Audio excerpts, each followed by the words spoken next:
안녕하세요. 뉴스 속 날씨 윤유라입니다. 어둑어둑해지는 하늘과 함께 세찬 비바람이 몰아치는 시기, 바로 한반도의 장마철인데요. 사실 올해 여름 장마는 조금 늦게 시작이 됐고 힘도 굉장히 약해서 내륙 지방까지 올라오지도 못한 채 제주도 지역으로만 비를 뿌렸죠. 하지만 이번 주에 다시 활성화되기 시작한 장마 전선, 남부 내륙 지방으로도 영향을 줄 것으로 보입니다. 충청 지방까지 올라올 것으로 보이는데요. 폭우에 대한 시설물 관리와 함께 장마철에는 우리들 건강 관리에도 각별한 주의가 필요하겠죠. 그래서 오늘 이 시간 좋은가정의학과의 김응수 원장님과 함께 장마철 건강 관리에 대해서 이야기 나눠보도록 하겠습니다. 원장님 어서 오세요. 네, 안녕하세요. 저는요, 장마철에 어떤 질환들, 건강 이런 거 생각하면 가장 먼저 이제 생각이 나는 게요. 기분이 좀 착 가라앉으면서 네. 우울증 환자들이 좀 많이 발생한다고 네. 들었어요. 예. 맞는 이야기예요? 예, 예. 장마철에는 하루 종일 실내에 머물러 있어야 되고요. 외출이나 나들이에 제한을 받기 때문에 갑갑함을 느낄 수가 있습니다. 네. 햇볕이 줄어들어 어두워지면 기분이 우울해질 수가 있고요. 근래에 우울증과 광선에 의한 멜라토닌 분비 변화 사이의 관계가 조사되고 있었습니다. 네. 주위가 밝을 때에는 조금 분비가 되고 어두워지면 많이 분비됩니다. 주로 낮보다는 밤에 많이 분비가 되는데요. 장마철에는 일조량 저하에 따른 멜라토닌과 신경 전달 물질 농도가 감소가 됩니다. 이 변화에서 우울증 같은 기분 장애가 더 심해질 수가 있습니다. 그래서 우울증의 증상으로는 자신감이 없고 삶에 대한 의욕이 없어집니다. 네. 피곤하고 일하기 싫어지며 혼자만 있으려고 하고요. 평소 해오던 일을 수행하는데 어려움을 느끼게 됩니다. 대개 우울증은 아침에 일어났을 때가 가장 심하고 오후가 되어 밤이 될수록 덜해집니다. 신체 증상으로는 체중 감소, 식욕 감소, 소화장애, 변비, 두통, 가슴 답답, 수면 장애, 쇠약 상태를 호소하고요. 하지만 비전형적 증상으로 수면 과다, 무기력, 과식, 체중 증가, 정신운동 지연이 나타날 수도 있습니다. 그렇군요. 우울증 정신적으로만 힘든 게 아니라 뭐 체중 예, 감소에 식욕 감소, 예, 예, 변비까지 예, 극복을 잘 해야 될 것 같아요. 예, 예. 좋은 방법 있을까요? 예, 칼로리가 충분한 식사를 하고요. 네. 영양과 수분 공급을 적절하게 해줘야 합니다. 실내 조명을 밝게 해서 기분 전환을 시키는 것도 방법입니다. 아, 장마로 인해 줄어드는 운동량은 건강을 해칠 수가 있습니다. 실내에 할 수 있는 운동을 규칙적으로 해야 하며 비가 적게 오거나 그쳤을 때에는 잠깐 산책을 하는 것도 좋습니다. 예. 장마철이 언젠가는 지나갈 것이고 나의 기분도 좋아질 것이라고 마음의 여유를 갖는 것도 중요하고요. 네.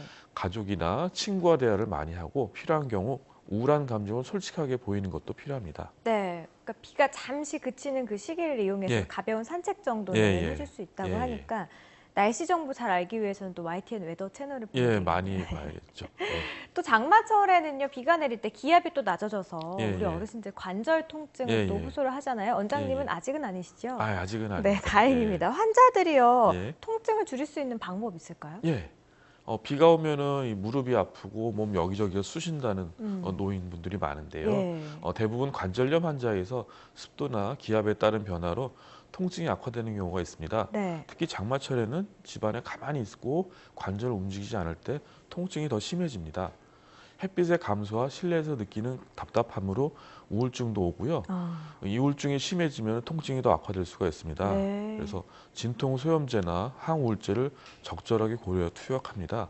그리고 관절에 무리가 없는 가벼운 실내 운동이나 활동을 해줘야 합니다. 그렇군요. 예, 자, 또 습도가 굉장히 높습니다. 장마철이 됐을 때 세균 번식도 왕성해지고요. 예, 예, 식중독이나 예, 뭐 장염 같은 거 발생하기 예, 쉬울 것 같은데요. 장마철에 또 우리가 식중독을 예방하기 위해서 어떤 예, 점들을 주의를 해야 될까요? 예.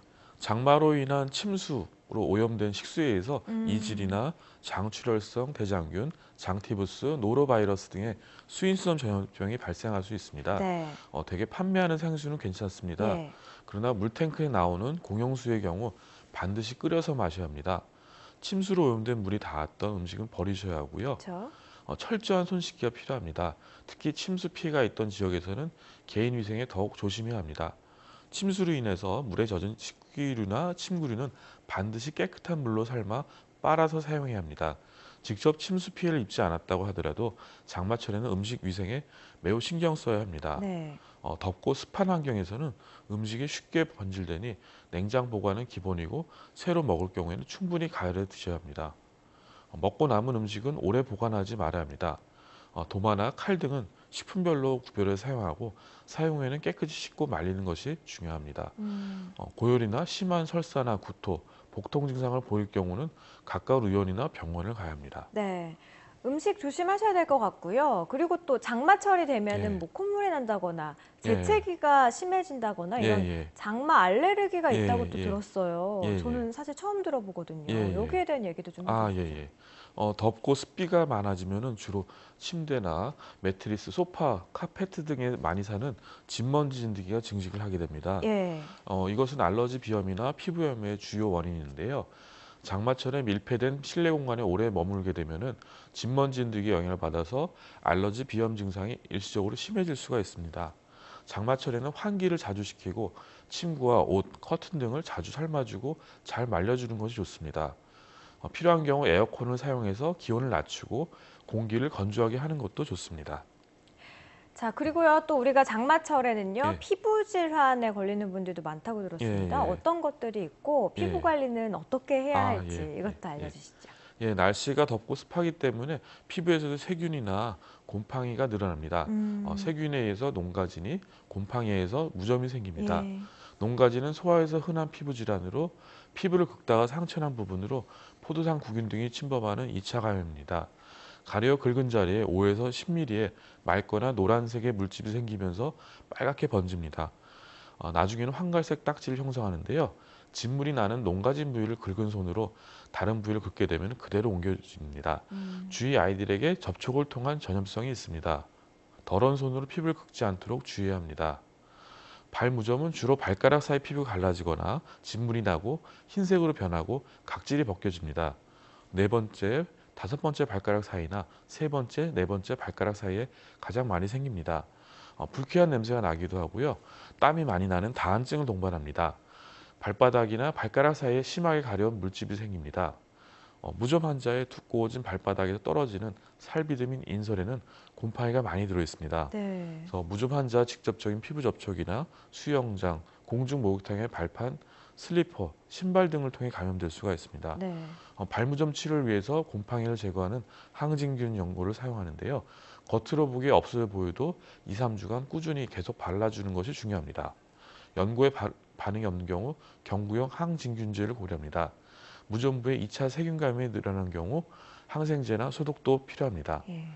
땀이 자주 나는 경우 자주 발을 씻고 잘 건조시켜야 합니다. 맨발보다는 양말을 신는 것이 재발 방지에 도움이 됩니다. 음. 또 완선이 있는데요. 완선은 주로 성인 남자 사타구니에 주로 생기는 곰팡이 감염입니다. 네. 덥고 습한 장마철에 사타구니에서 곰팡이가 잘 자라서 홍갈색의 반달이나 바퀴 모양으로 나타나는데요. 특히 비만인 경우에는 살이 접촉하면 더 심하게 됩니다.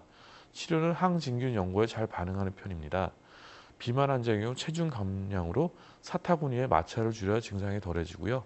완선 부위를 시원하고 건조하게 유지하고 밀착되기보다는 헐렁한 옷을 입는 것이 좋습니다. 네, 알겠습니다. 자, 장마철 건강 관리에 대해서 알아봤습니다. 고맙습니다. 예.